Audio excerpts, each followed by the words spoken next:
Une étape clé de la mise en place de la lactation, la montée de lait. Pendant la grossesse, le corps subit différentes modifications physiologiques et hormonales pour orchestrer progressivement la mise en place de la production de lait maternel. Sous l'effet des hormones, le volume des seins augmente. Le corps de la femme enceinte se modifie et se prépare à la fabrication du lait, la lactation qui sera bloquée jusqu'à l'accouchement.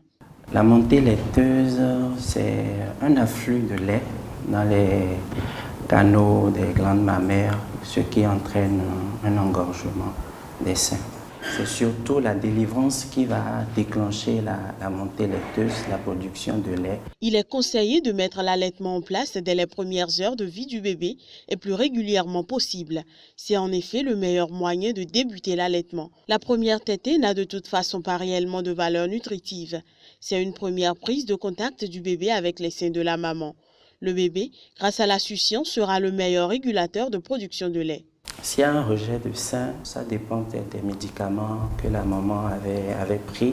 Ça dépend également des conditions dans lesquelles l'enfant est né. Et quand c'est comme ça, en principe, on continue quand même à aider quand même l'enfant à pouvoir avoir des jets de succion là. Et généralement, ça se règle assez vite.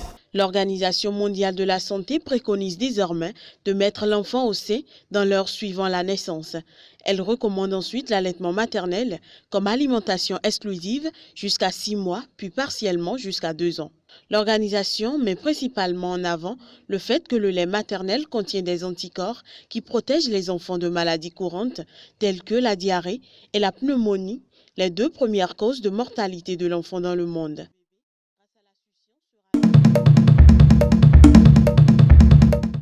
Un minaret en céramique qui ressemble à un clocher d'église, des murs multicolores, une immense porte en bois sculpté, la grande mosquée de Porto Novo est un des joyaux de l'architecture afro-brésilienne. Cependant, comme le reste de la capitale du Bénin, elle menace de s'effondrer.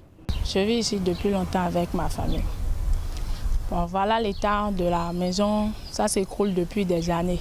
Et plus les jours passent, plus ça s'écroule.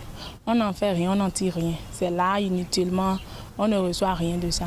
Au moins, il faudrait qu'on réfléchisse à ça, soit détruire ça, soit faire quelque chose de bon. Dès la fin du XVIIIe siècle, Porto Novo fut l'un des points d'arrivée des anciens esclaves affranchis qui désiraient retourner sur le continent de leurs ancêtres. Ces rues rappellent celle de Salvador de Bahia au Brésil et racontent cette période afro-brésilienne cruciale pour l'histoire du continent africain. Et pourtant, pas un seul édifice n'a été classé par l'UNESCO au patrimoine mondial, pas même la grande mosquée. L'original, c'est cette mosquée-là. Et c'est le seul type en Afrique actuellement. C'est à Lagos qu'il y avait une mosquée qui lui ressemble, mais elle a été cassée, démolie, et les gens ont reconstruit une autre mosquée. Porto Novo est pratiquement la seule ville bénéficiaire de ce type architectural.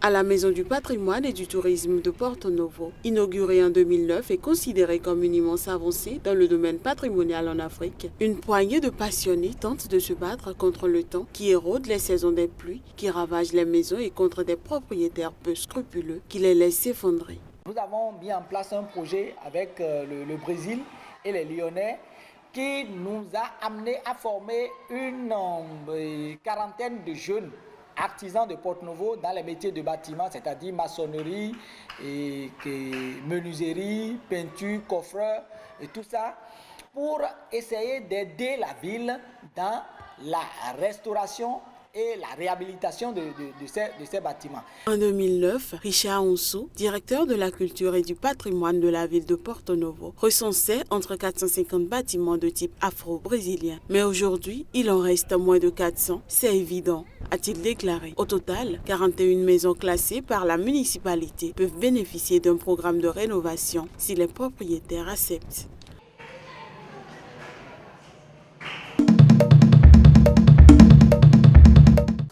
Enfin libre ou presque. Après 27 ans derrière les barreaux, Kenny Motsama est rentré chez lui avec un bracelet électronique. Condamné à la prison à vie pour le meurtre d'un policier blanc en 1989, il considère son crime comme politique.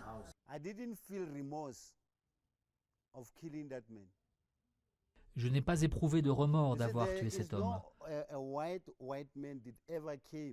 Aucun homme blanc n'est jamais venu au gouvernement ou à la télévision pour dire « Nous sommes en démocratie, nous en profitons tous, et nous avions tort de vous oppresser. Nous avons tué, massacré beaucoup de Noirs, et nous présentons nos excuses pour ce que nous avons fait. »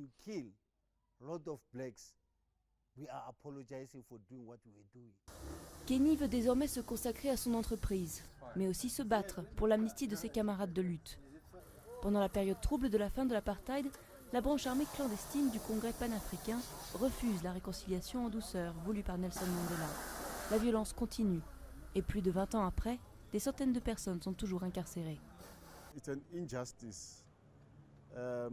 C'est une injustice. Les juges devraient reprendre ces affaires depuis le début avec un œil neuf et les considérer comme des prisonniers politiques, parce que leurs actes étaient fondés sur la conviction qu'ils changeaient la société. Tato a grandi au rythme des visites en prison pour voir son père, Percy Tchepape. Militant anti-apartheid, il a été arrêté en 1997 pour un braquage meurtrier. Tato ne digère pas que Eugene de Kock, haut gradé de l'apartheid, ex-chef des escadrons de la mort, ait bénéficié en 2015 de la libération conditionnelle. Elle craint que son père ne se soit battu en vain.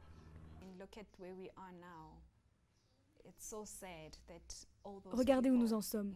C'est tellement triste tous ces gens encore en prison comme mon père. Ils se sont sacrifiés pour rien, à moins que le changement soit encore à venir. Je ne sais pas. Mais au vu de la situation aujourd'hui, ça ne valait pas le coup. Le gouvernement a lancé en 2007 un programme de grâce des crimes politiques. Mais sur 2000 demandes, seuls 39 détenus ont été relâchés pour l'instant.